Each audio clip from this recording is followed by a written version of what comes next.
There should not be any amnesty without compliance with justice. Believer, it's very important that you follow this guideline that God Himself maintains. God never grants amnesty to anyone without compliance with justice. Just think about it. If you, let's say you're a man, you went to prison for a crime you didn't commit, and later it becomes obvious that the people around you who knew you had nothing to do with the crime lied on you because they wanted to put you in the negative daylight so that they wouldn't have to face themselves.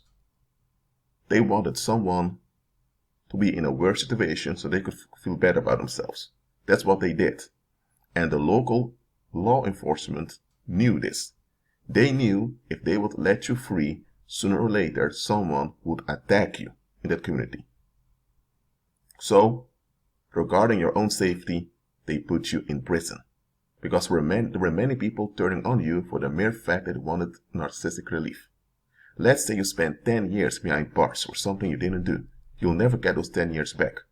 All those people who pressured to put you behind bars, all those people that were becoming violent, what's going to happen to them?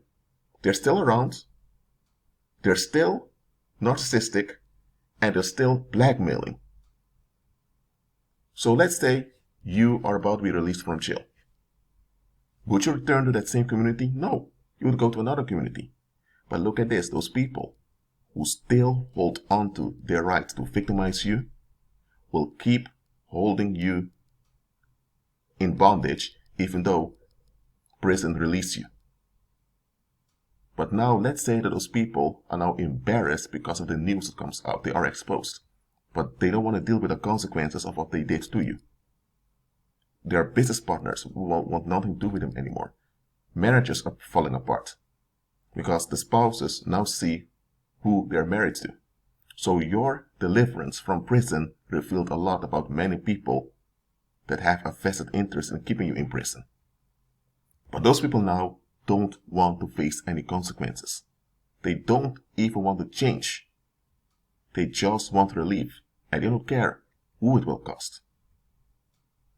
Do you seriously think the judge is going to agree with letting them off the hook just because they want to be left alone? No. The judge is going to say, you all pressured into putting this man behind bars, knowing he didn't do it. 10 years of his life went by. You guys just want relief. And now that the truth comes out, you want everyone to remain silent so you guys are at ease. That's not how it works. The judge will not grant them any amnesty.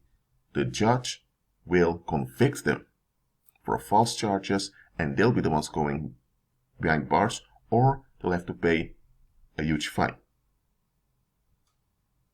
So that's how it goes in the world. And that's how you need to see it too, believer. When people agreed evil on you, they only do it because they don't want to face themselves. When they become pathological liars, they just want to get rid of bad consequences. They're only sorry for the bad consequences that are coming after them. They're not sorry for what they did, because they want to be God. They want to be sovereign. They want to be able to will with every will without anyone telling them anything. But that's not reality. That's never going to happen. And this is the pain they're living with.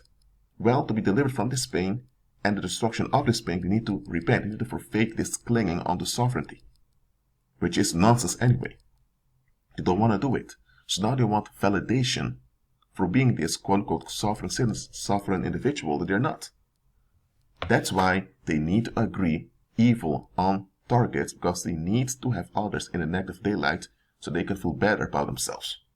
The moment people become pathological liars, there is nothing you can do to be at peace with them, because they are at unease. They are in negativity all the time. So the only thing they want are targets to relieve themselves. Such people should never receive any amnesty whatsoever. Let me say this, if they want to apologize, you can accept their apology and move on without ever having to interact with them again. If better, don't even receive their apology. They just want relief. If they could, they would continue victimizing you and others like you to be at ease. It's only because they can't do it that they are upset. So they are sorry that they can't continue their narcissistic exploitation. That's what they're sorry about. And now they want to play the victim because they can't victimize you. So now they're making you into the perpetrator and them into the victim. That's how those creeps are. The reason why there are so many believers stuck in toxic situations is because we never looked at God's attitude. We allowed pagan Christianity to deform us. Pagan Christianity tells you forgive and forget. Biblical, it is you forgive and process. Not forgive and forget. You forgive and process, and that implies that when someone is not in compliance with justice, there should be no reconciliation. There should be no amnesty to anyone who refuses to comply with justice. I don't care what it will cost them to comply with justice, whether it means the end of some relationships, the end of some daily comfort. It shouldn't matter. What matters is that they contributed to harm to the human species and they continued in it, and that they cannot undo what they've done, but now they need to comply with the solution. It's their obligation to comply with solutions. The fact that they're not interested in solutions for anyone else, neither for themselves, shows you how dangerous and creepy they are. They just want to benefit at everyone's expense, and they also expect others to praise them for it. God never grants amnesty to the reprobate. You know why? Because the reprobate refuses amnesty. The reprobate wants everything on his or her own terms at everyone's expense, and everyone has to shut up and put up with it. That's what the reprobate wants. And because this cannot work out ever, they are in a constant and persistent state of rage, seeking someone to victimize to feel relieved. So they're always looking for targets. That is why the reprobate will be deported to the lake of fire when Christ returns, so that their negative energy will only devour and consume them for all eternity, and everyone else is protected from it. It's either the amnesty that God provides, or they will destroy themselves by continuing in their rage, because their rage will devour them, but they don't want to perish alone. They want company in their misery. That's why they want to spread their violence, spread their filth, they want to spread their self-destruction to make a point. And God will not have any of it. If you refuse to submit unto Christ, you can't get any amnesty. And believers must operate in line with Christ. No compliance with justice, no amnesty. You can't make someone comply with justice, but what you can do is be firm in Christ. No amnesty without compliance with justice. That's how it ought to be. The moment believers begin to operate in this way, no perpetrator would even dare to be involved in anything against any believer. Think about it this way.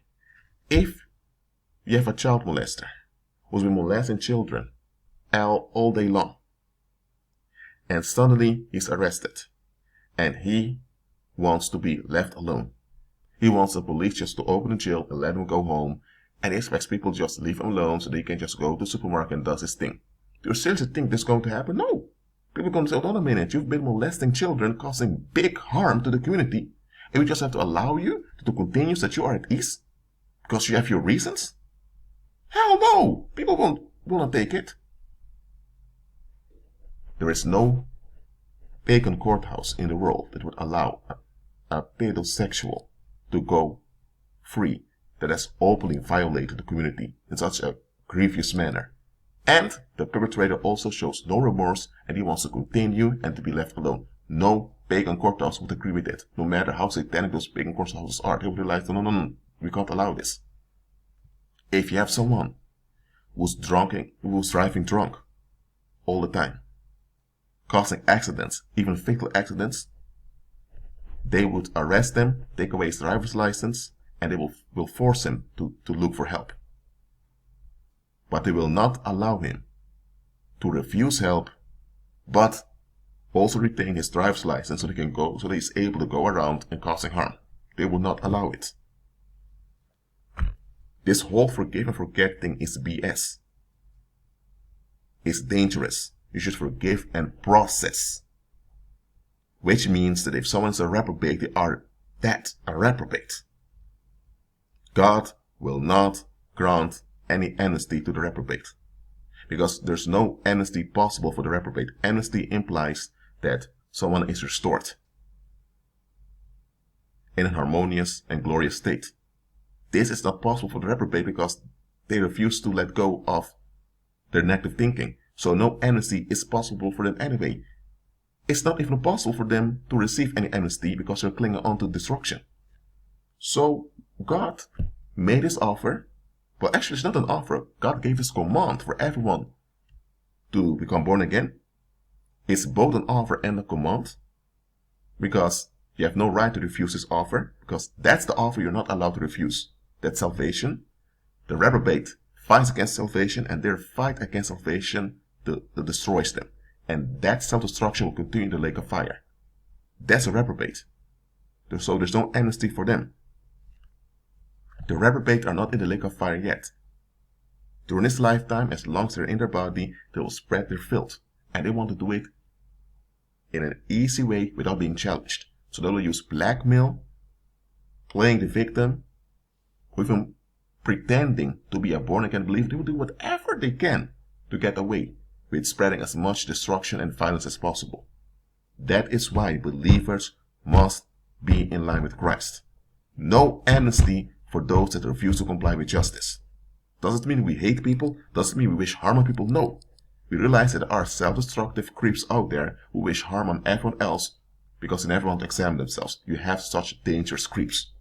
And to protect the human community, or the human species, against such creeps amongst us, we need to be firm. No compliance with justice, no amnesty. That is how it ought to be. So, I want to remind you, believers, about this. Yes, we must walk in love, we must walk in forgiveness, but just realize, we don't have the spirit of fear. We have power, love, and a sound mind. A sound mind implies that we think clearly. That means danger must be kept out.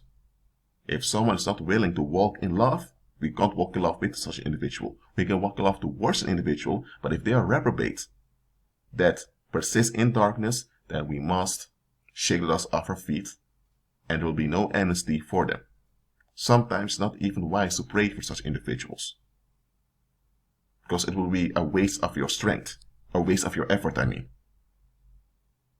We believers must be far wiser and clever than those of the world. I mean it. You're not being hard, you're not operating on forgiveness, you're not playing God, you're being realistic. If people don't want to comply with justice, then there shouldn't be any amnesty. They must forfeit all their negative ways of thinking. They must acknowledge the harm they've caused. They must acknowledge that they can't turn back time. So they must acknowledge they're obliged to comply with solutions. They must change their character, their preferences, their priorities. They must change. That's what needs to happen. They must become safe individuals. As long as they're dangerous individuals, there should be no amnesty nor privileges granted unto them. Period. Well, that's it for now. Keep agreeing with Christ, the real King, and be at peace.